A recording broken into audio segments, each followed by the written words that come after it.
Uh, Good afternoon, ladies and gentlemen. Welcome to this live series of interviews which we are having here from COP17 at Durban. We have with us Mr. Hiroki Miyazono. He's a senior advisor at JICA and he's a REDD expert. Welcome, sir. Thank you very much. Sir, we know that Japan has been supporting a number of countries, especially through the OD assistance through JICA in all of this. Sir, what is the kind of funding which JICA is providing to REDD Plus activities in Indonesia? Well, particularly in Indonesia, we are providing several kind of support, especially in the area of, let's say, not to specifically REDD Plus, but for forestry sector and nature conservation sector. But of course, REDD Plus is a very important part of that, our assistance. So for instance, we have a couple of, let's say, the means to provide our assistance.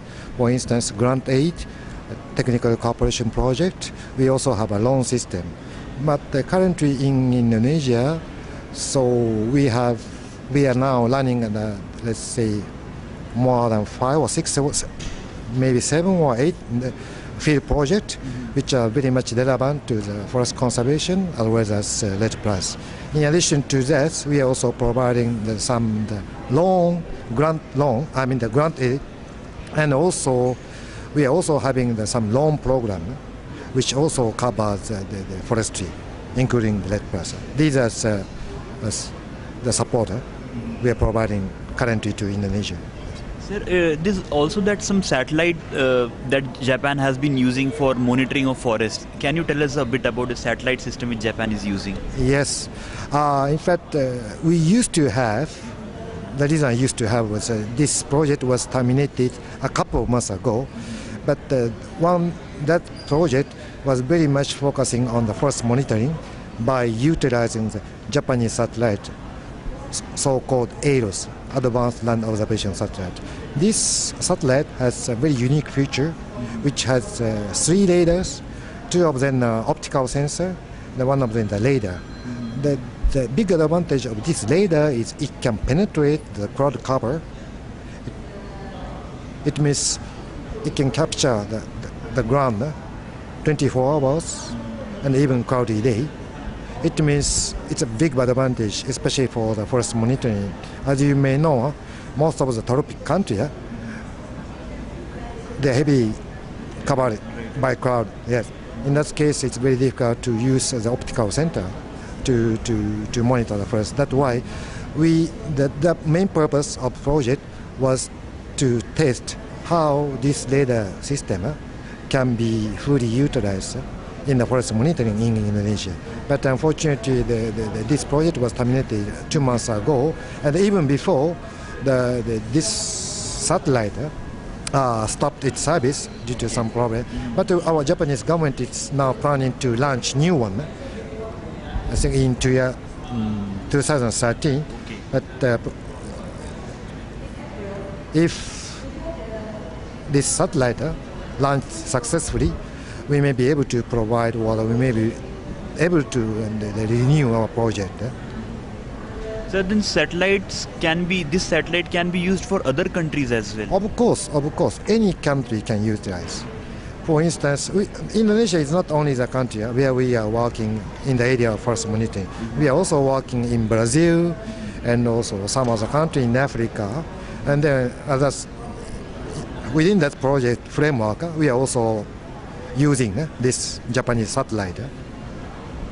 Sir, what are the kind of supports which JICA is providing or the Japanese government is providing in the MRV sector? We hear a lot about the MRVs.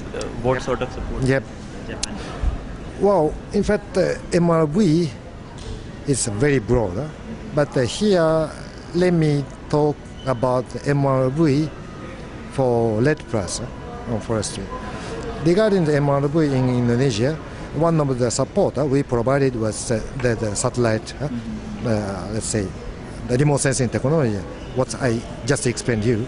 But in addition to that, let's say our Japanese and the space and agency, they also have a good relationship with the LAPAN, so-called LAPAN. That is also the Indonesian space agency. And then they also, by using this satellite technology, they also I think that by using this technology, so their cooperation can also somehow contribute to the good MRV system in Indonesia. And also, we are also planning to start a new activity, particularly on MRV in Indonesia, but it has not yet started. Maybe we will finalize all the design and everything maybe in the near future. Yeah. Sir, is Japan also supporting on-ground monitoring through capacity building or through mobilizing community? On that front, also work being done? Yes, we are now running the number of projects on the ground.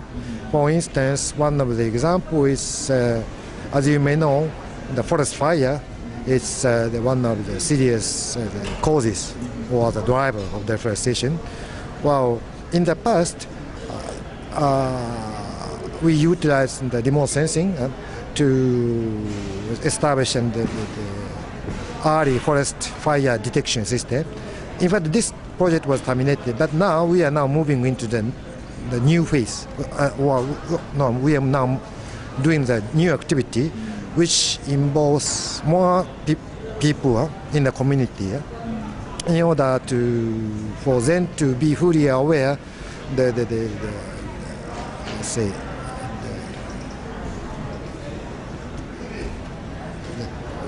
how important to detect the forest fire in the very early stage. And also, in addition to that, we are also assisting the local government to formulate a firefighter team. Yes, to tackle these issues. This project is now ongoing. This is just one example of what we are doing on the ground. There are also some other activities like degraded area management and so on. Sir, you mentioned that JICA is doing a lot of projects, these REDD Plus projects across the globe in Asia and Africa.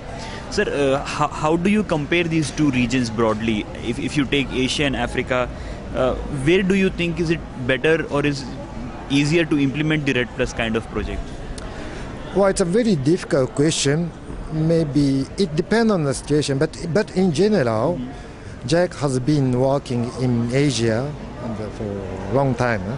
It means we have a lot of experience and knowledge. At the same time, we have a very good relationship with many Asian countries. In that sense, probably Asia might be better for us to work.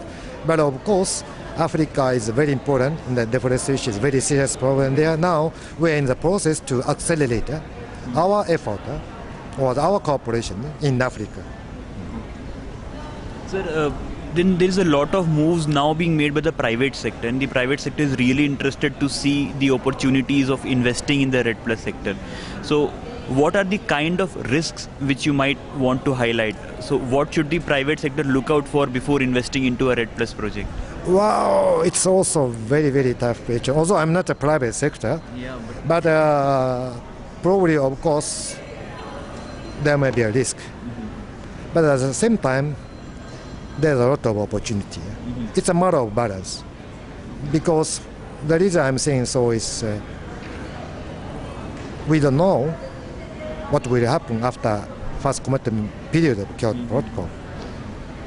It means we don't know whether we will have a compliance market after first commitment period. Right.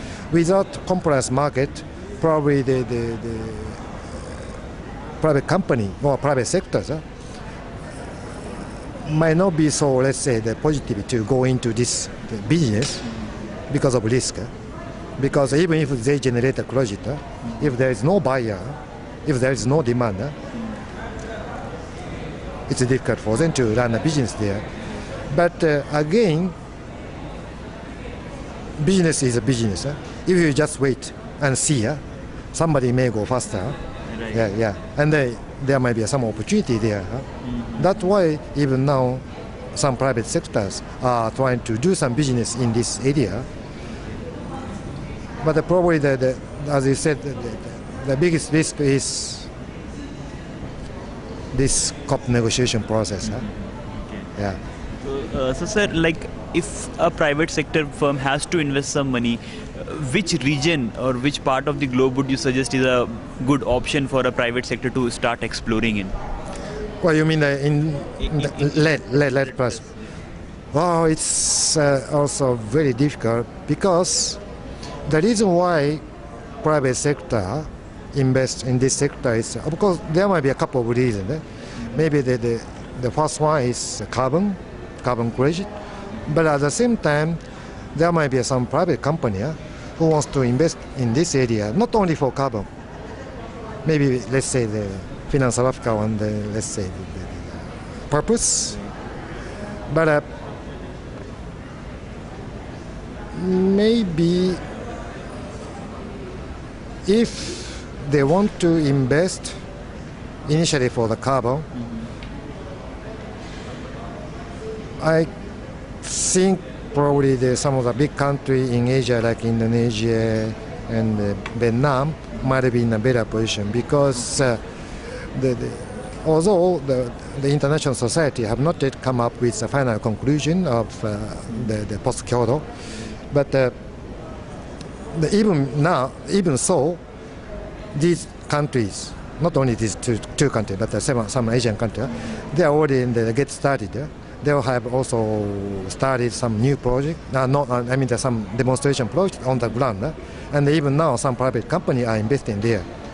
As even in Indonesia alone, it is said that almost 50 demonstration projects are now being implemented on the ground. Probably this shows maybe Asia has, let's say, a little bit advanced compared to other countries. Of course, in Latin America, there are a number of the demonstration projects, but if I look Latin America, Asia, and Africa, probably yes. Latin America and Asia, these two regions are, let's say, better than Africa at this moment. Yes, yeah. But I don't know this may change in the future. Yes, yes. So, sir, what are your views regarding inclusion of REDD+ and its linkage with NAMAs? A lot of talks are going on whether to include REDDs in NAMAs or it should be separate. What are your views on this topic? My point is, of course, I think the effort of reducing deforestation and reducing emission from deforestation and degradation and even the forest conservation, these efforts should be an important part of NAMA. And then I think there is no doubt about it. But even now, what the NAMA should look like? What item to be involved in NAMA? It is still uncertain. People are still talking here. Yeah. But of course, if we say that NAMA, National Approach Mitigation Action, yeah, deforestation or forest degradation, how to stop or how to reduce this effort must be a very, very important part for most of the developing countries. Okay. Thank you, Hiroki-san, for sparing your time for that. Not at all. It's my pleasure. Thank you.